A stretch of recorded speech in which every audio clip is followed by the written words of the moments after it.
A unique product developed by Manchester University has gone on sale today. In a world first, a light bulb has been made of a new material called graphene. The LED bulb cuts energy costs, by at least 10% and lasts longer. Graphene is a type of carbon. It was discovered by two Russian scientists in Manchester University in 2004. It's a feat which earned them both a Nobel Physics Prize. A micro-thin layer of graphene is stronger than steel, but can conduct electricity and heat more effectively. So the race is now on to develop other uses for graphene. The government injected £38 million into the technology's development in the hope that it can see off competition from China and South Korea. Well, Professor Colin Bailey is part of the firm which developed the graphene light bulb. He's also Deputy Vice-Chancellor at the university, and he told a little earlier that exciting times lie ahead for this new technology. We've got a number of applications in the pipeline, but really this is the first one, the light bulb, which actually shows the properties of graphene, how we can use the graphene material and actually enhance a simple product like a light bulb, which of course will have use right across the globe. I mean, how do you expect it to do commercially?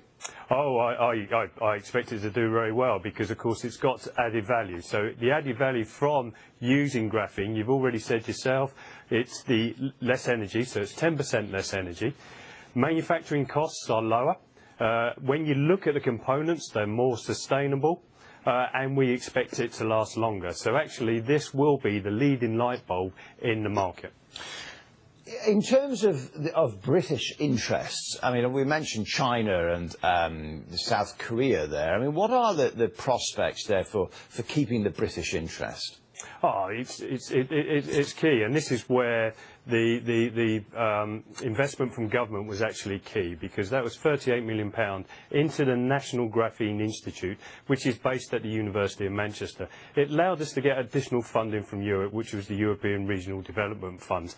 Now, with the National Graphene Institute, we can start to really accelerate these applications to the market, looking at the new material of graphene. What we were finding before, as you said yourself, it was discovered in Manchester, but it was the lack of facilities that we had here. We had the knowledge base. We had over 200, or we do have over 200 researchers, scientists and engineers, and what we were lacking was the actual facilities. We were finding a bottleneck in our labs to actually do this experimental work, the research and development, to allow these applications to go to market at speed.